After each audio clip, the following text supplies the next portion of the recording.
여러분들에게 있어서 공기는 어떤 의미입니까? 또 물은 어떤 의미죠? 생명은 어떤 의미입니까? 또 기독교는 어떤 의미입니까?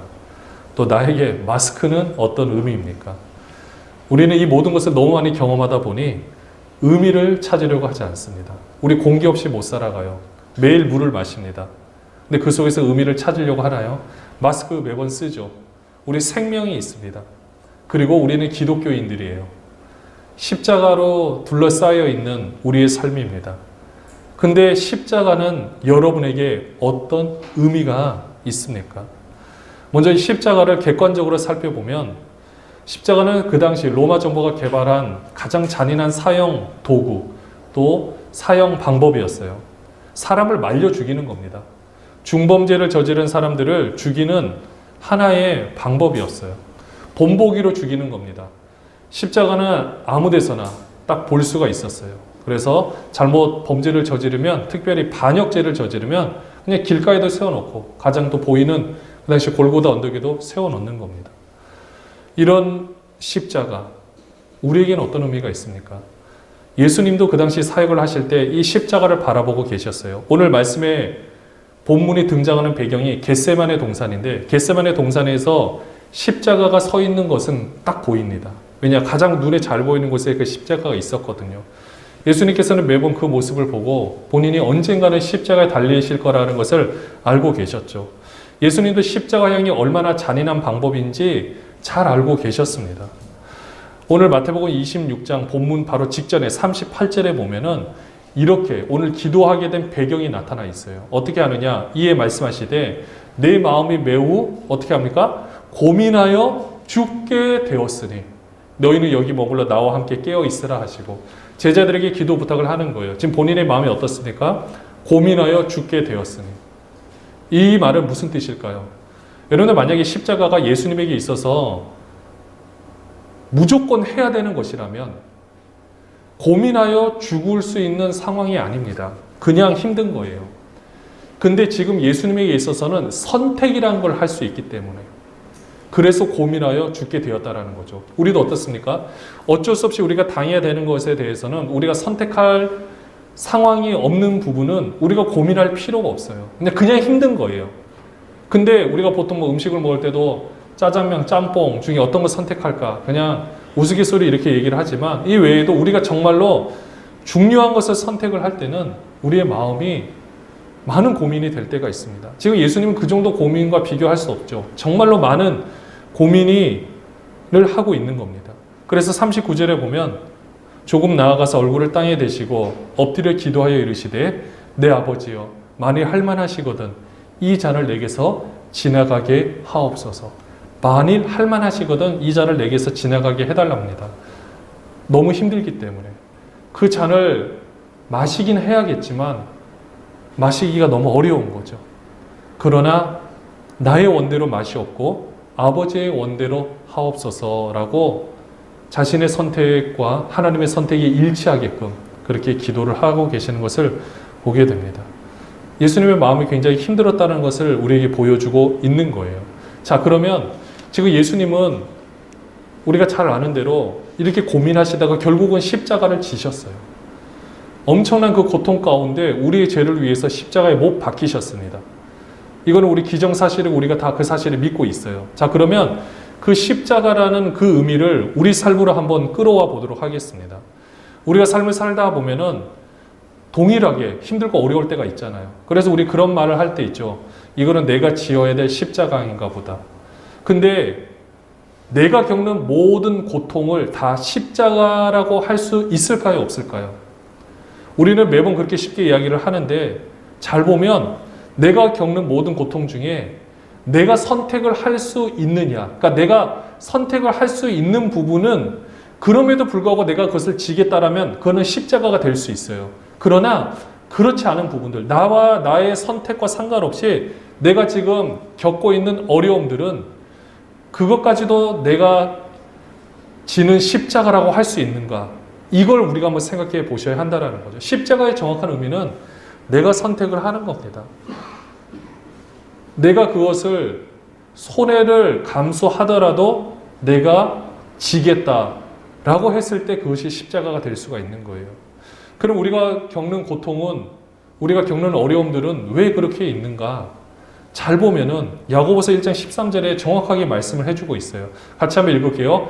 사람이 시험을 받을 때 내가 하나님께 시험을 받는다 하지 말지니 하나님은 악에게 시험을 받지도 아니하시고 친히 아무도 시험하지 아니하시느니라. 오직 각 사람이 시험을 받는 것은 뭐에 이끌린다고요? 자기의 욕심에 끌려 미혹됨이니. 분명히 우리에게 말씀해주고 있어요. 내가 겪는 이 안타까운 모든 상황들을 우리는 봤을 때 하나님이 나에게 주신 십자가다라고 생각할 수 있겠지만 그 모든 일들은 결국은 보면은 이게 꼭 자신의 욕심만을 말하는 것은 아니에요. 이 사람들의 욕심들로 인해서 우리가 서로 피해를 보는 모든 환경들을 말하고 있는 것입니다. 우리가 겪는 어려움을 가지고 우리는 하나님께 핑계를 자꾸 두려고 하고 있어요. 그러나 우리가 왜 우리 삶 가운데 이런 십자가 같은 어려움을 겪느냐? 거기에 대해서 답은 뭐냐? 모른다예요. 우리는 하나님이 주셨다라고 말을 하겠지만은, 물론 궁극적으로는 그렇게 볼 수 있겠지만, 지나고 나서 이것을 하나님께서 인도하셨구나라고 고백할 수 있겠지만, 내가 아직 그 문제에 대해서 해결함을 받지 못했을 때는 답은 모른다가 정답입니다. 왜 우리가 예수를 믿는데 우리 자녀들이 어려움을 겪는가? 몰라요. 왜 계속해서 내 삶은 이렇게 힘든 일만 일어나는가? 몰라요. 이런 일들을 가지고 이건 내 십자가구나 라고 할 수 있겠지만 내가 선택해서 받는 고난이 아닌 이상은 다른 모든 것들은 그것을 다 십자가라고 포장할 수는 없습니다. 대부분 뭐냐? 자기 욕심에 끌려 미혹되는 거예요. 제가 아까도 말씀드렸지만 여기서 욕심이라는 게 나만의 욕심을 말하는 것이 아닙니다. 요한복음 8장 44절에 보면 뭐라고 말을 하고 있느냐? 너희는, 예수님께서 말씀하시는 거예요. 너희 아비 누구에게서 났다 그랬어요? 마귀에게서 났으니 너희 아비의 욕심대로 너희도 행하고자 하느니라. 그는 처음부터 살인한 자여 진리가 그 속에 없으므로 진리에 서지 못하고 거짓을 말할 때마다 제 것으로 말하나니 이는 그가 거짓말쟁이요 거짓의 아비가 되었습니다. 바로 이렇게 속아왔기 때문입니다. 우리도 속아왔고요. 이 세상 많은 사람들이 다 속아 넘어가고 있는 거예요. 우리 자신도 한번 생각해 보십시오. 우리의 생각을 여러분들이 하나님의 빛에 비추어서 한번 생각해 보십시오. 우리의 생각이 어떻습니까? 저도 저의 생각을 보면 도저히 이거는 어떻게 말로 표현할 수가 없을 정도로 굉장히 더럽다라는 것을 느낄 때가 너무나도 많습니다. 가끔 사람들은 지금 이런 부분들을 이념으로 정리해서 내 자신이 좀 더 의롭다라는 것을 반증하기 위해서 반대편에 서 있는 사람들을 정죄하는 경우들이 굉장히 많은 것을 보게 돼요. 왜냐? 정죄를 하면요, 내 자신은 의롭다라고 여기기 때문입니다. 사실 요즘에 일어나고 있는 가장 큰 상황들이 정치에 관한 부분도 될 수가 있고요. 무엇보다 기독교에 관한 부분에서는 동성애에 관한 죄가 여기 부분에 해당이 될 겁니다. 동성애 물론 범죄고요. 하나님이 기뻐하지 않는 거 맞습니다. 근데 중요한 거는 우리가 그 부분을 볼 때 죄는 미워하되 사람은 그 사람들이 다 하나님 품으로 돌아오기를 원하는 마음으로 긍휼히 여기는 마음으로 그들을 대하고 그렇게 우리가 그 사람들을 포용할 수 있어야 되거든요. 근데 우리는 어떻게 하느냐? 나는 동성애자가 아니야. 근데 저 사람은 동성애자야. 정죄를 해요. 기독교 이름으로 정죄를 해요. 정죄를 하면 우리는 뭐냐? 좀 더 의로운 사람처럼 여긴다라는 거죠. 이게 얼마나 무서운 사단의 기만인지 모릅니다. 지금 우리가 그렇게 보십시오. 그럼 우리는 다 구별된다라고 생각했을 때 우리가 서 있는 자리는 도대체 어디입니까? 지금 우리 교회 안에, 이 기독교 안에 지금은 그거 죄보다 무서운 거는요. 지금은 물질 만능주의, 하나님보다 물질이 더 높은 곳에 있는데 거기에 대해서는 우리가 정죄를 하지를 않아요. 왜냐? 다 걸리니까. 동성애는 분명히 코드가 분명하잖아요. 하냐 안 하냐 딱 나뉘어져 있는데 물질은 다 걸려 있어요. 그러니까 여기에 대해서는 이야기를 하기가 어렵습니다. 결국 우리가 겪는 이 어려운 일들은 사실은 하나하나 다 생각해 보면 다 아담의 범죄로 말미암아 그 죄성으로 말미암아 일어나는 모든 일들이에요. 하나 예를 들어 볼게요. 우리가 지금 다 마스크를 쓰고 있어요. 이 코로나19로 인해서 다 마스크를 쓰고 있는데 이 코로나19 여러분들이 확진이 되거나 또 이 코로나19로 인해서 자가격리를 당하거나 또 능동감시, 수동감시 통해서 여러 가지 일들을 겪을 때 우리는요 그 일만 보고 왜 그렇게 됐을까를 우리는 생각하는 거죠. 왜냐 우리가 생각할 수 있는 범위는 거기까지밖에 없으니까. 근데 우리가 좀 더 포괄적으로 본다라면은 그러니까 내가 왜 걸렸냐? 왜 하나님이 날 걸리게 하셨을까? 이게 우리의 생각이라면 좀 더 넓게 한번 바라보십시오. 코로나19라는 이 바이러스가 왜 생겼습니까? 지금 밀림이나 아프리카 밀림이나 수많은 이런 곳에는 이 야생 동물들도요 자신들의 거리 두기를 하고 살아간다라고 합니다. 왜냐? 본인들이 나에게는 질병이 이것이 작용으로 되지 않는데 이 나에게 있는 이 바이러스가 다른 동물에게는 치명적인 바이러스가 되고 그것이 사람에게 옮기면 정말로 치명적인 바이러스가 생길 수 있다고 하는 질병들이 많다고 해요. 왜냐? 바이러스 종류가 너무 많으니까. 근데 이런 밀림도 지금은 계속해서 파괴가 되다 보니까 이 동물들이 서로 거리두기 할 수가 없대요. 점점 좁아진대요. 그러다 보니 치명적인 이 바이러스들이 생겨나게 되고 사람들에게도 영향을 미치게 되는 거죠. 물론 코로나가 다 그런 경우는 아니겠지만 이런 예로 우리에게 다가오는 것들이 너무나도 많다고 과학자들이 이야기를 합니다. 자, 이것도 보십시오. 환경 파괴로 인해서 생겨나는 거예요. 지구온난화, 이 모든 것들. 이런 것들을 통해 가지고 이런 병들이 생기고 그 병들을 말만 우리가 지금 고통을 받고 있는 거예요. 지금 우리 가족 중에 너무나도 이 병 때문에 고통을 당하고 있고 암 때문에 또 다른 질병 때문에 고통을 당하고 있는 이 모든 모습들은 왜 하나님께서 그 사람에게 생겼냐를 따지기 전에 왜 이런 원인들이 우리에게 작용하고 있는가 이렇게 생각할 수 있어야 된다는 거죠.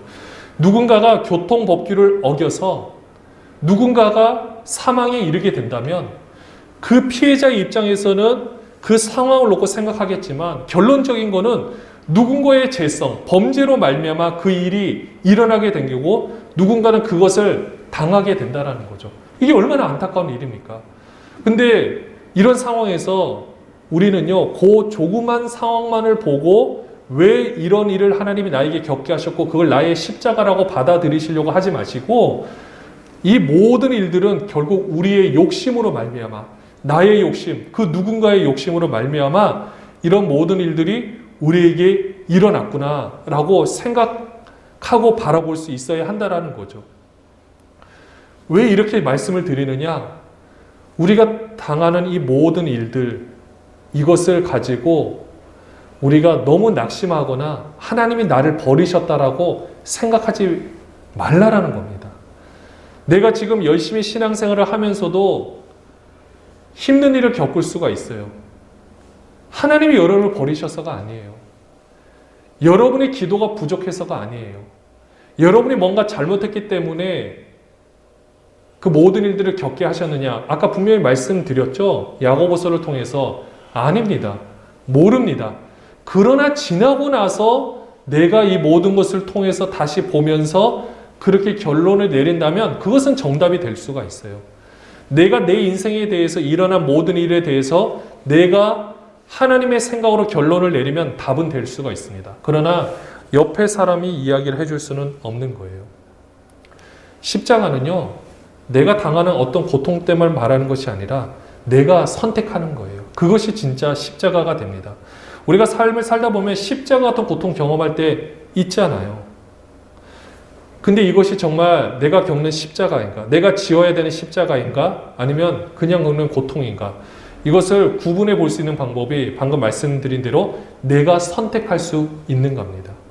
그러면은 내가 선택한 십자가는 무엇인가? 저는 저의 개인적으로 한번 이 말씀을 준비하면서 계속해서 생각을 해봤어요. 내가 선택한 십자가는 무엇인가?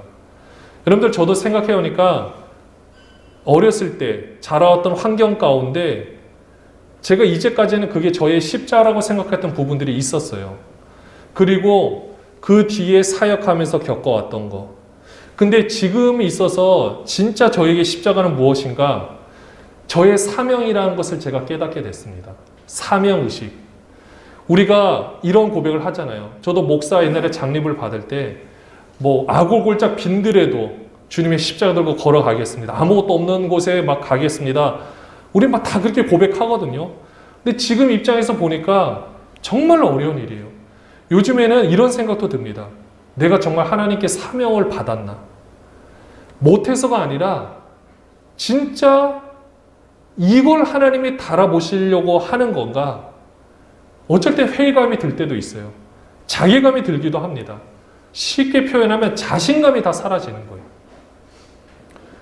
더 이상은 아무것도 할 수 없다고 느낄 때 이때도 걸어갈 수 있는가? 이때부터 십자가라는 거예요. 이런 생각을 품으면서도 그럼에도 불구하고 하나님의 일을 내가 감당하려고 사명의식을 부여잡는 게 이것이 진짜 십자가라는 것입니다. 이제까지 제가 고통과 고난 가운데 물론 그 모든 것이 모든 재료가 될 수 있겠지만 진짜 제가 그리스도의 제자로서 지금 짊어지고 갈 십자가는 우리가 생각하는 모든 것들이 다 닫혀 있는 것 같고 모든 것들이 막혀 있는 것 같음에도 불구하고 하나님 말씀만 믿고 그 하나님을 신뢰하면서 한 걸음 내디딜 수 있는가? 내딛는다면 그게 저에게 십자가가 된다라는 거예요. 마태복음 16장 24절에 보면 이에 예수께서 제자들에게 이르시되 누구든지 나를 따라오려거든 뭘 부인하고요? 자기를 부인하고 자기 십자가를 지고 나를 따를 것이니라. 우리가 이제까지 그냥 당했던 고통 그것이 십자가라고 하는 것이 아니라 지금부터 자기를 부인한다는 게 뭐예요? 아, 이제까지 내가 살아왔던 내 경험과 내 방식, 내가 이렇게만 할 수 있다고 생각했던 모든 것들을 부인하고 이제는 자기 십자가를 따라가는 거예요. 사실 이 말씀의 배경이 되는 게 제자들과 MT하면서 베드로가 아주 멋진 신앙 고백을 했었거든요. 주는 그리스도이시여 살아계신 하나님의 아들이시니다. 바에노 시몬아 내가 복이 있도다. 이것을 알게 하신 이는 너희 혈육이 아니라 하늘에 계신 너희 아버지시라. 얼마나 막 기분 좋습니까? 예수님한테 칭찬을 받았는데. 근데 예수님이 십자가에 못 박히신다고 하니까 제자들이 말려요. 특별히 베드로가 예수님한테 막 항변, 막 멱살을 잡고 막 흔들면서 왜 이딴 일이 어떻게 일어나겠습니까? 라고 하면서 23절에 예수님이 뭐라고 하시느냐? 예수께서 돌이키시며 베드로에게 이르시되 사탄아 내 뒤로 물러가라. 너는 나를 넘어지게 하는 자로다. 내가 하나님의 일을 생각하지 아니하고 도리어 사람의 일을 생각하는도다 하시고, 여기서 사람의 일이 무엇일까요? 굳이 예수님이 십자가를 지실 필요가 있는가예요. 그냥 하나님이 전능하신 하나님인데 다 리셋 시켜주면 되지 않느냐, 그냥 대충 하면 되지 않는가, 이게 사람의 일이었던 거죠. 그러나 하나님의 일을 생각해야 되는데 그게 뭐냐? 십자가로 통과가 돼야 한다는 것입니다. 만약에 베드로가 이때 좀이라도 기도를 했다라면 이 상황은 달라질 수 있었을 거예요. 근데 베드로 일단 생각나는 대로, 왜냐? 육신적으로 생각했을 때 예수님이 십자가에 못 박히면 안 되거든요. 베드로에게 있어도 십자가가 뭔지 잘 알고 있었어요. 근데 예수님은 그것을 당하면 안 된다라고 고백하니까 사탄아 내 뒤로 물러가라요. 얼마나 부끄럽겠습니까? 근데 이게 정답이에요. 이제까지 우리가 하나님에 대해서 너무 오해하는 부분이 많다라는 겁니다. 내가 힘들고 내가 무엇인가 잘 안 되면 하나님이 나를 치셨다, 나에게 고난을 주신다. 이걸 우리가 상식적으로 생각했을 때, 제가 우리 막내 아들이 한테 하는 행동을 생각해 보시면 되는 거예요. 말을 좀 안 들어요. 그럼 어떻게 합니까? 옥상으로 올라가야죠. 어떻게 합니까? 떨어뜨려야죠. 24층에서 떨어뜨리면 어떻게 될까요? 정신 차리겠죠. 여러분들, 제가 이런 말을 하면은 여러분들이 생각할 때 어떻게 받아들이시겠습니까? 말이 안 되는 거잖아요. 차가 와요. 살짝 밀어버려요. 차에 치여요. 죽기 일보 직전까지 가요. 그럼 정신 차리겠죠. 이렇게 해서 불러올까요? 이렇게 해서 데려올까요? 질문이 잘못된 거예요. 하나님이 우리를 바라보실 때 그렇게 하시느냐? 아닙니다. 우리가 겪는 모든 것은 아까도 말씀드렸지만 인간의 욕심과 이 죄성과 사단의 속임수와 모든 것들이 통합해서 일어나는 모든 일이에요. 하나님은 그런 일들 가운데서도 우리가 넘어지는 것을 너무 마음 안타까우셔서 하나님이 그냥 붙잡아서 데려오시는 거예요. 하나님이 이렇게 하시는 거지 우리를 밀어뜨리시는 하나님이 아니시라는 것입니다. 우리가 십자가를 진다라는 것은요, 그런 생각에서 이제는 벗어나셔서 지금 내가 예수를 믿는 사람으로서 어떻게 해야 되는가, 이 선택을 하는 작업이에요. 제가 이전에 있었을 때 금요 기도회를 하는데 하여튼 나중에 제가 사업장에 신방을 갔을 때 그 한 장로님이 간증을 하시는데 저는 평생 정말 못 잊을 것 같아요. 세금을 굉장히 많이 납부를 해야 되는데 아마 착오로 그렇게 된 것 같아요. 근데 어쨌든 그 내야 될 세금이 한 2억 정도 되는데 이걸 어떻게 해야 될까? 계속해서 이제 변호사를 써서 싸우면은 적게 낼 수는 있는데 어쨌든 기독교인이라서. 근데 제가 그때 어쨌든 설교를, 저는 그 설교를 한 것은 아닌데 그렇게 이렇게 받아들이셨는지 그걸 가지고 하시겠다고 이렇게 다 이걸 납부하겠다라고 이렇게 하시겠다고 간증을 하셨던 이 모습. 제가 그 모습을 듣고 저도 말을 정말로 설교할 때 조심해야겠구나라는 생각도 들면서요. 그걸 통해서 많은 어려움을 겪을 수는 있겠지만은 결국은 분명히 잘 될 거라는 사실이죠. 앞으로 모든 결과가 잘 됐는지 안 됐는지는 다 알 수는 없지만 그렇게 고백하는 그 삶의 태도를 봤을 때 우리 하나님이 그것을 그냥 전 내버려 두시겠지 않다고 생각합니다. 이런 모든 상황에서 십자가를 지는 것은 바로 이런 삶인 거죠. 내가 어떤 일을 할 때 지금부터는 내가 선택할 수 있는 거예요. A를 선택할 수도 있고 B를 선택할 수도 있고. 근데 내가 A를 선택했을 때 손해가 있을 수 있어요. 근데 그것이 맞는 방법이에요. 그러면 그것을 담당하고 가는 게 십자가를 지는 삶의 모습이라는 것입니다. 저도 아까 십자가가 사명이라고 말씀드렸는데 십자가를 지느냐 안 지느냐는요, 이거예요. 내가 사명자라는 인식을 하느냐 안 하느냐, 이 차이가 되는 것입니다. 다른 말로 표현하면 여러분들이 예수님의 제자냐 제자가 아니냐, 이걸 선택하는 거예요. 십자가를 통과한다는 것은 나는 이제 예수님의 제자로 살겠다. 십자가를 통과하지 않는 것은 나는 예수님의 제자가 아니라 그냥 하나님을 이용하는 사람으로 나는 살겠다. 이건 제가 가격한 표현이지만 그냥 하나님께 기도하면 들어주시고 그냥 나는 내 삶을 살아가는데 하나님과 그냥 동행, 그냥 알아서 살아가겠다. 이거예요. 이 차이가 되는 겁니다. 내가 사명자라는 인식을 하게 되면은요, 무엇을 깨닫느냐?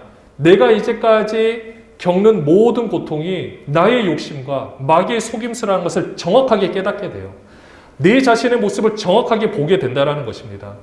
저도 이제까지 사명이라고 생각했던 모든 모습들이 결국은 하나님을 통해서 뭔가를 더 유명해지고 싶기도 하고 좀 더 영향력을 끼치고 싶기도 하고 그냥 이러는 생각들이 제 안에 꿈틀거려 있었는지도 몰라요. 그리고 겉으로는 보여지는 모습이 그 전에 이 안에 썩어져 있는 이 모든 모습들, 마귀에게 속고 있는 사람은 바로 저였구나. 내 자신이 가장 정말 이 안에 그것이 가장 꿈틀대고 있었고 이거를 보게 하기 위한 놀라운 하나님의 작업이 있었구나 라고 생각하는 거죠. 그러니까 그 전에 있었던 어려움과 모든 상황들은 그것이 다 십자가로 할 수는 없지만은 결국 제가 이 상황에서 앞으로 이 십자가를 길을 걸어가겠습니다. 그러니까 예전에 고백했던 십자가의 길이 아닌 진짜 십자가의 길을 걸어가겠습니다라고 사명자라고 인식하고 이 십자가를 통과할 때 이전에 그 고통스러웠던 모든 삶이 다 정리가 되는 거예요. 하나님이 지금 이 자리에 저를 만들게 하시려고 그 모든 것들을 허락하셨구나. 그때는 제가 선택한 십자가는 아니었고 그냥 힘들고 어려운 일들이었는데 이런 모든 것들이 지금 이 자리에서 저를 만들게 하시려고 한 하나님의 섭리구나. 이렇게 깨닫게 되는 것입니다. 이게 십자가를 통과하는 거예요. 근데 중요한 거는요. 이 십자가를 통과하기 위해서는 무엇이 필요하느냐? 기도예요. 41절, 오늘 본문 41절에 보시면은 시험에 들지 않게 깨어 기도하라. 마음에는 원이로되 육신이 약하도다 하시고 예수님도 이 십자가를 지시기 위해서는 기도가 필요하셨어요. 본인이 이 선택의 기로가 있을 때 어떻게 바른 선택을 할 것인가? 예수님도 본인 생각하면 너무 지기 어려운 거예요. 너무 고통스러운 거예요. 제일 고통스러운 것은 아버지로부터 분리되는 건데 이 고통이 너무나도 힘든 건데 그래도 기도를 통해서 감당하시겠다고 하는 거죠. 우리는요, 지금 우리 주위에 이 상황들을 놓고 기도하실 때 우리는 그 상황이 해결되기를 위해서 기도를 합니다. 물론 그 기도 너무나도 중요해요. 그러나 원인을 우리가 함께 놓고 우리는 기도하는 작업이 필요합니다. 특별히 우리 그리스도인들에게서는 이 기도가 필요한 거예요. 세상의 모든 사람들이 다 기도를 합니다. 어느 종교든 또 심지어 신을 믿지 않는 사람들조차도 자신의 자녀가 잘 되기를 위해서 기도하고요. 무엇인가를 놓고 돈을 더 많이 벌기 위해서 다 원하고 기도하고 간구하고 있는 거예요. 근데 우리는 어떻게 기도를 해야 되느냐? 그게 그럼 잘못되느냐? 아니요. 저도 저희 자녀를 위해서 열심히 기도를 합니다. 그거를 얘기하는 것이 아니라요. 이 어려운 상황만을 놓고 해결하기를 바라는 마음으로 기도하는 것에 그치지 마시고 정말 내가 제대로 된 이 십자가를 지고 있는가를 분별하기 위해서 기도하는 작업이 필요한 겁니다. 왜냐? 십자가를 지는 것은 그냥 당장은 손해처럼 보여지고 느껴질 때가 있어요.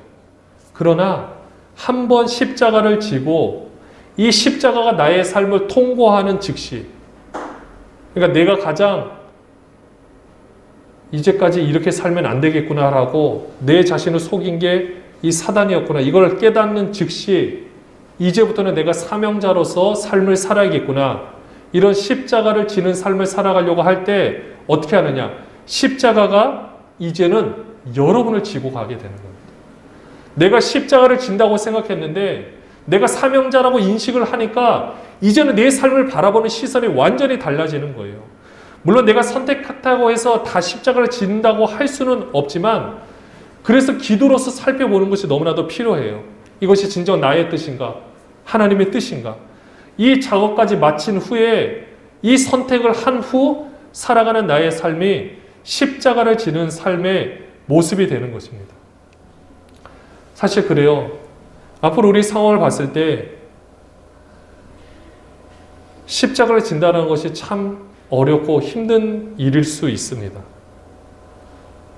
소망을 찾기 어려운 상황 가운데 그것을 고지고대로 인정하지 않고 분명 달라지겠다고 바라보는 이 믿음 참 가지기 어렵지만 우리가 십자가를 통과하게 된 이유는 상황이 한 번에 변하지 않는다 할지라도 우리는 계속해서 고백하면서 십자가를 통해서 우리의 삶을 살아갈 수가 있게 되는 것입니다.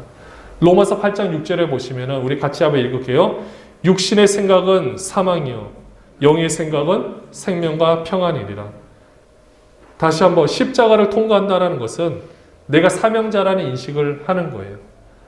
사명자라면 내가 선택하지 않았어도 잘 보십시오. 내가 선택하지 않아도 지금까지 나를 인도하시는 하나님의 은혜와 섭리가 있기 때문에 이제까지 내가 십자가라고 생각하지 않았던 그러니까 제가 처음에 말씀드렸던 그것은 십자가가 아닙니다라고 말했던 이 모든 것까지도 이제는 다 이 과정을 새롭게 바라볼 수 있는 시선을 가지게 되는 거예요. 그러니까 그것까지도 내가 지금 십자가를 통과할 수 있는 모든 재료가 되기 때문에 그 어느 것 하나 버릴 수 없다는 것입니다. 제가 왜 이렇게 말씀을 드리느냐? 처음에 그것은 십자가가 아닙니다. 아무것도 아니라는 뜻이 아니에요. 그것이 있었기 때문에 내가 지금 십자가를 통과할 수 있는 원동력이 되는 거예요. 그리고 내가 이제는 사명자이기 때문에 십자가를 통과하게 되면 내 삶을 바라보는 시선이 달라졌기 때문에 새로운 삶을 살아갈 수 있게 되는 것입니다. 사랑하는 여러분들, 우리가 사명자라고 생각하면은요, 이제는 내 삶을 바라보는 시선이 정말 달라지게 됩니다. 힘든 일을 겪어도 그 상황을 바라보는 생각이 달라지게 되는 거죠. 우리가 이 세상 삶을 살아가면, 그리고 살다 보면 정말로 이 가슴 아픈 일들을 우리가 많이 경험하게 될 텐데, 그런데 그 환경 안에서 하나님이 여러분을 어떻게 하셨다라고만 생각하지 마시고, 그 환경 가운데 우리를 무너뜨리려고 하는 사단의 속임수와 이 계략이 있겠지만, 그 위에서 우리를 바라보고 계시는 그 하나님의 손길을 우리가 함께 바라보셨으면 좋겠습니다. 이것은요, 우리가 십자가를 통과할 때 그 하나님의 역사가 이제 우리 눈에 보여지는 거예요.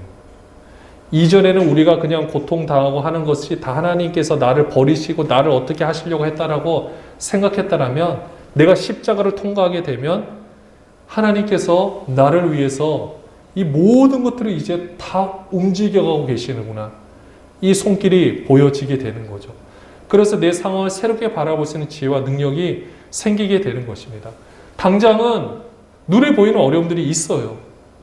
그러나 궁극적으로는 하나님이 그것을 통해서 분명히 만들어 가신다는 것입니다.